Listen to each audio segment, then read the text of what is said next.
मैं Raju Kumar Pandey Usha Martin world school के online शिक्षा अधिगम प्रणाली में आप सबका स्वागत है।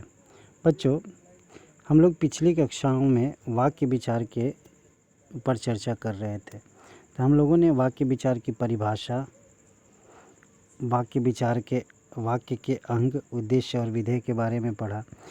उद्देश्य की परिभाषा के बारे में पढ़ा, विधेय की परिभाषा के बारे में पढ़ा। फिर उसके बाद हम लोगों ने वाक्य के भेद का आधार पढ़ा था कि वाक्य के भेद के कितने आधार हैं। तो वाक्य भेद के दो आधार थे, मैंने बताया आप लोगों को पिछली कक्षा में, रचना के आधार पर और अर्थ के आधार पर। तो हम लोगों ने रचना के आधार पर वाक्य के भेदों को पढ़ा था, यानी सरल वाक्य, संयुक्त वाक्य और मिश्र वाक्य या मिश्रित वाक्य। तो सरल वाक्य और संयुक्त वाक्य को हम लोगों ने पिछली कक्षा में विस्तार से जाना था कि सरल वाक्य जिस वाक्य में एक उद्देश्य एक विधेय हो, उसे हम लोग सरल वाक्य कहते हैं। या जिस वाक्य में एक ही क्रिया हो और अगर एक से अधिक क्रिया भी होती है तो वो मिलकर एक ही काम को पूरा करती है, तो उसे हम लोग सरल वाक्य कहते हैं। जैसे अंशु पढ़ रही है, तो यहाँ उद्देश्य भी एक है और विधेय भी एक है। पिताजी अखबार पढ़ रहे हैं, तो पिताजी उद्देश्य है, अखबार पढ़ रहे हैं विधेय है। तो इस वाक्य में एक ही उद्देश्य और एक ही विधेय है। उसी तरह हम लोगों ने संयुक्त वाक्य में पढ़ा था कि जिस वाक्य में दो या दो से अधिक स्वतंत्र वाक्य हैं और वो समूचे बोधक अव्यय से जुड़े हुए हैं, उसे हम लोग संयुक्त वाक्य कहते हैं। या हम लोग ये भी कह सकते हैं कि जिस वाक्य में दो क्रियाएं होती है और दोनों अलग अलग काम को पूरा करती है। जैसे यहाँ नेहा गा रही है, एक वाक्य है, और दूसरा है अंशु नाच रही है, ये दूसरा वाक्य है। और इस वाक्य को क्या किया गया कि और समुच्चय बोधक अव्यय से जोड़ दिया गया, जिससे कि ये वाक्य जो है अलग अलग ना होकर एक हो गया। तो इसलिए इस वाक्य को हम लोग संयुक्त वाक्य कहते हैं। अब अगला है इसका मिश्र वाक्य। तो मिश्र वाक्य में कहता है कि जिस वाक्य में एक प्रधान वाक्य होता है और अन्य वाक्य उस पर आश्रित या गौण होते हैं। आश्रित या गौण होने का मतलब ये होता है, प्रधान वाक्य का मतलब ये हुआ कि कोमल विद्यालय नहीं जा सकी। कोमल विद्यालय नहीं जा सकी क्योंकि वह बीमार थी। तो यहाँ कोमल जो है, कोमल विद्यालय नहीं जा सकी, ये प्रधान उपवाक्य है, और क्योंकि वह बीमार है ये इसी पर आश्रित है। आश्रित होने का मतलब ये हुआ कि ये इसी पर डिपेंड है।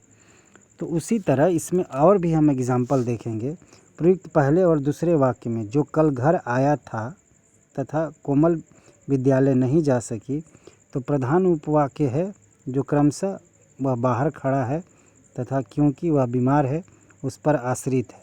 तो इसमें आप लोग देखिएगा कि जो कल घर नहीं आया, ये भी एक वाक्य है, तो ये इसका प्रधान वाक्य है, और वह बाहर खड़ा है इस पर आश्रित है। आश्रित कहने का मतलब उसी पे डिपेंड है। अगर ये नहीं रहा तो इसका कोई महत्व नहीं है। वह बाहर खड़ा है, कौन? ये बात कहेंगे कि वह बाहर खड़ा है तो कौन? तो जो कल आया था, यानी ये इस पर आश्रित हो गया। तो मिश्र वाक्य यही कहता है कि जिस वाक्य में एक प्रधान वाक्य होता है और अन्य वाक्य, यानी जो इसके साथ और भी अन्य वाक्य आए हैं, सब उस पर आश्रित होते हैं या गौण होते हैं, वैसे वाक्य को ही हम लोग मिश्र वाक्य या मिश्रित वाक्य कहते हैं। जैसे एक एग्जाम्पल और भी हम आप लोगों को बता रहे हैं कि मेरे पास एक गाड़ी है जो रिमोट से चलती है। जैसे मैंने यहाँ पे लिख के बता देता हूँ मैं आप लोगों को कि मेरे पास एक गाड़ी है जो रिमोट से चलती है। अब यहाँ पे क्या हो गया, गाड़ी का चलना जो है, यानी मतलब यहाँ गाड़ी जो है, मेरे पास एक गाड़ी है, ये मुख्य वाक्य हो गया, और जो रिमोट से चलती है वो उस पर आश्रित हो गया। तो यहाँ पर बात यह है कि एक इसमें प्रधान वाक्य हो गया और वो उस पर आश्रित हो गया। उसी तरह ऐसे ही वाक्यों को हम लोग मिश्रित वाक्य कहते हैं।